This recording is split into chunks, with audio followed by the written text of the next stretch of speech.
Olá, meus amigos, tudo bem?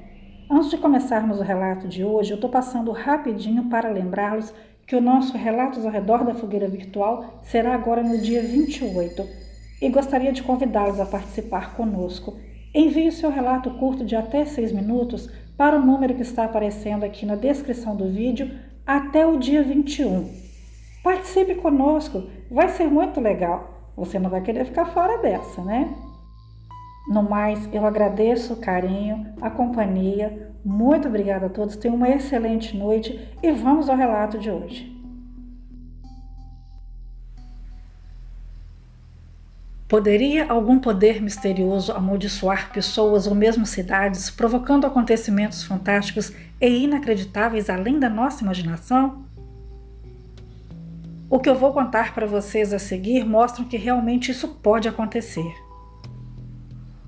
O meu nome é André Barbosa e o que eu vou narrar para vocês a seguir é uma transcrição de um manuscrito encontrado no município de Vila Bela da Santíssima Trindade, que fica no Mato Grosso, em 1931, escrito por um morador que não será identificado. A veracidade dos fatos pode ser comprovada em arquivos policiais e noticiários da época dos fatos. Como esse manuscrito chegou em minha mão, eu vou contar para vocês no final desse relato. Vamos aos fatos. Vila Bela da Santíssima Trindade é uma cidade do estado do Mato Grosso, fronteiriça com a Bolívia e com uma história de mais de 250 anos. Foi a primeira capital do Mato Grosso e prosperou até meados de 1835, quando as condições de acesso, doenças e outras dificuldades forçaram os moradores a deixar a capital, abandonando seus imóveis e pertences, em sua maioria escravos. Porém, a verdadeira história que narra os motivos do abandono da cidade será contada agora. A cidade situa-se na porção do país antigamente pertencente à coroa espanhola, devido ao Tratado de Tordesilhas, assinado em 1494 e que perdurou até a assinatura do Tratado de Sacarosas, em 1524. Porém, até que a coroa portuguesa conseguisse exercer influência sobre a região, inúmeras expedições espanholas percorreram as terras dessa cidade. A cidade possui uma forte herança afro-brasileira, onde até os dias de hoje ainda se encontram comunidades quilombolas que pouco mudaram desde o abandono da capital em 1835.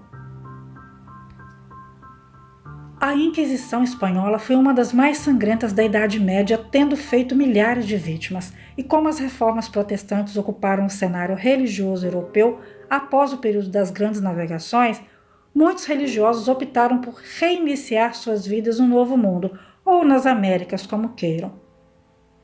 Um deles, o padre João, filho de uma tradicional família que se orgulhava de ter sempre um padre na família. E é aqui que começa a história. Eu tive a liberdade de transcrevê-la, pois o manuscrito original não resistiria às intempéries do tempo, assim como os possíveis manuseios.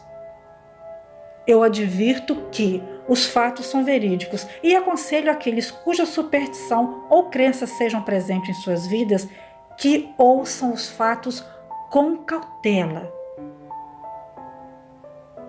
Por questões de segurança, eu não irei me identificar, porém, saibam desde já que eu vivenciei alguns momentos que serão narrados aqui e que foi tratado pelos sobreviventes à época pelos fatos como a maldição de Vila Bela. Como eu já disse, a cidade possui um histórico de mais de 250 anos desde a sua fundação. Muitas ruínas fazem parte do cenário da cidade que contrasta com as belezas naturais. Visando preservar nomes e até mesmo a veracidade dos fatos, pois caso ainda eu viva para isso, estou pleiteando a publicação do acontecimento em um museu nacional, longe das mãos de fanáticos religiosos ou aventureiros que tenham sua própria interpretação para os fatos.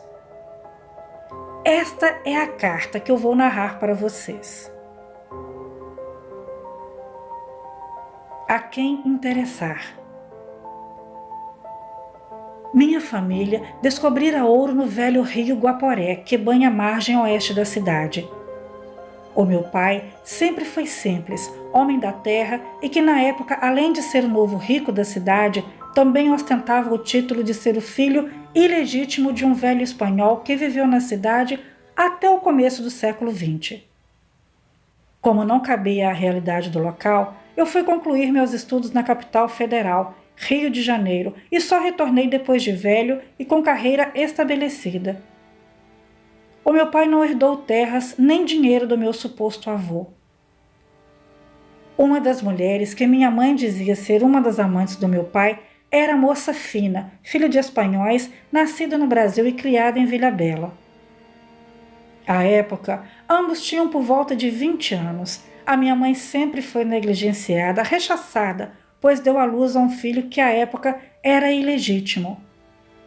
O meu irmão foi fruto do desatino de minha mãe com 15 anos na época, juntamente com o filho de um fazendeiro que cultivava cana-de-açúcar. Um dia, a pretendida desse rapaz, pai de meu irmão, descobriu o afeto que seu prometido mantinha pela minha mãe. O meu irmão ficou sem pai naquele mesmo dia. O curioso foi que a causa da morte foi das mais estranhas que se tiveram notícia naquele local. Ao entardecer naquele dia, dizem que uma sexta-feira, apenas o cavalo do rapaz havia retornado para casa. Por tratar-se de pessoa influente e rica, uma busca foi empregada já nas primeiras horas da noite. A lua cheia facilitou bastante as buscas. O padre João, principal testemunha dos fatos, que somente os confiou a mim em seu leito de morte, disse que, quando o sino da catedral badalou anunciando a meia-noite de sexta-feira, ouviu-se um grito alto e desesperado vindo da beira do rio. Quando os capatazes da fazenda chegaram no local, só puderam observar, sob a luz da lua e das tochas que iluminavam a meia-noite, uma sucuri enorme expelindo o corpo de um jovem rapaz e adentrando no rio rapidamente. Nada pôde ser feito. O único médico da cidade, jovem, porém experiente, que também acompanhava as buscas, atestou a morte do rapaz naquele momento. E o mais misterioso de tudo, o grito alto e agoniado somente podia ter partido do cadáver ou de alguém que estivesse presente no local naquela hora. Como a noite estava clara, o feitor da fazenda ordenou uma busca na senzala e, sem sucesso, comprovou que todos os escravos estavam no local. Quem poderia ter exalado o misterioso grito então? Todas as pessoas possíveis e imagináveis estavam presentes naquela noite.